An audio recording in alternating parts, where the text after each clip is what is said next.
আসসালামু আলাইকুম বন্ধুরা, সবাই কেমন আছেন? আশা করি সবাই ভালো আছেন। টিকলি ঘর মেকআপ স্টুডিও থেকে আমি আবার আরেকটা মেকআপ নিয়ে আপনাদের সামনে চলে এসেছি। তো আজকের মেকআপটা থাকছে একটা পার্টি লুক, কনসিলার দিয়ে কিভাবে বেস তৈরি করা হয়।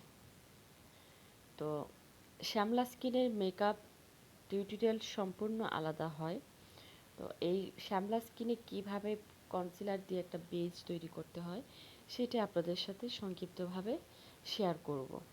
ভালো লাগলে অবশ্যই আমার চ্যানেলটিকে সাবস্ক্রাইব করে দিবেন এবং বেল আইকনটি প্রেস করে দিবেন যেন আপনি আগেভাগে নোটিফিকেশনটা পেয়ে যান। তো যাই হোক, আমি আগে যেটাকে কালার কারেক্টার বলে আমি সেটা করে নিয়েছি। তো আপুর স্কিনটি হচ্ছে একদমই মানে শ্যামলা যেটাকে বলে, স্কিনটা একদম উজ্জ্বল শ্যামলা না, শ্যামলা।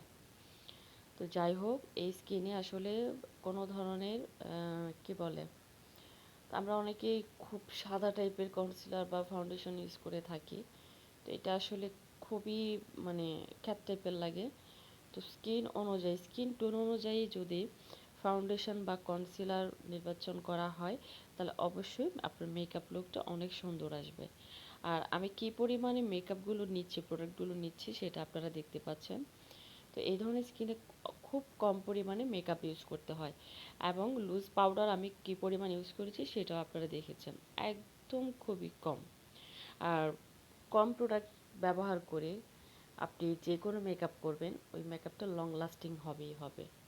সেটা যে কোনো মেকআপ হোক বা একটা খুব বিগ অ্যামাউন্টের মেকআপও হতে পারে বা কম প্রাইসের মেকআপও হতে পারে।